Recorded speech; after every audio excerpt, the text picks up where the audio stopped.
So the FBI and DOJ is sitting by their proxy because they know I'm getting ready to make another video. They got the tomb sweeper wife, fake wife over there banging on the walls.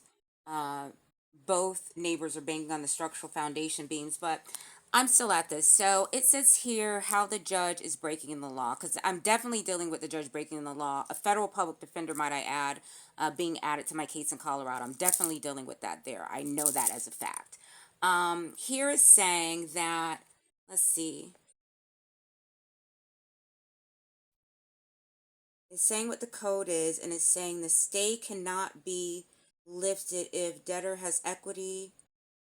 Stay cannot be lifted if debtor has equity in property. I have 92,000 in equity, and property is necessary for reorganization, which it is.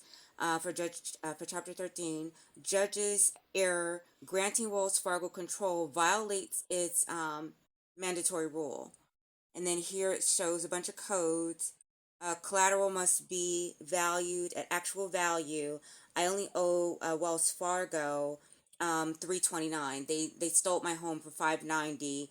They stole the money from PenFed, which is 118. PenFed doesn't care because they share attorneys with Wells Fargo, with the United States president. So they're getting money from military on the back end that the government is paying to target and terrorize me for no reason. So nobody cares about that. They don't really care. They're not objecting or pissed off about anything.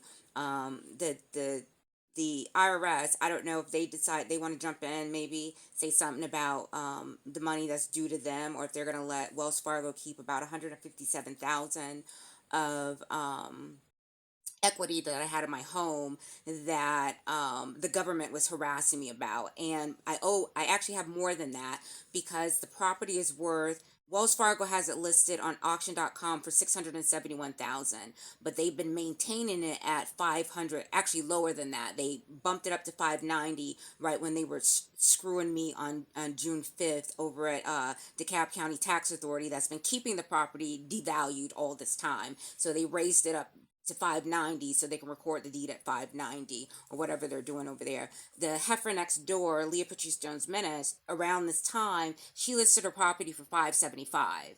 And as you can see, she's not moving. She hasn't moved.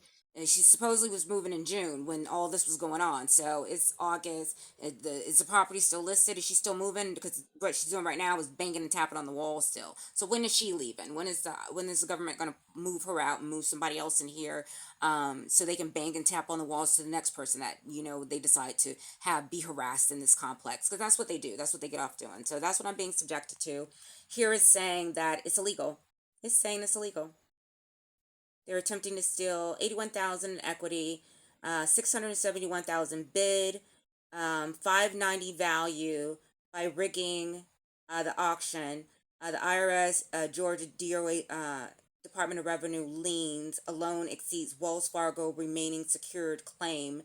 That is bankruptcy fraud under 18 USC 152. But they're saying, you know what, Wells Fargo, you do what you want, because we don't really care, because we're doing it to her. So that's why they don't allow cameras in the courtroom. But I can reenact scene by scene, because that's what I do. I can do that. So that's what I'm doing, and so that way you guys can get the full picture of actually what's going down in Georgia Northern Courtroom 1201, because they have ABH here 121 harassing me. So of course they had to put me in room 1201, because like I said, all this has been premeditated for a while, for a long time. And I'm just now getting caught up to it. But it's that's why I'm watching how it all plays out, because that's what is going on right now.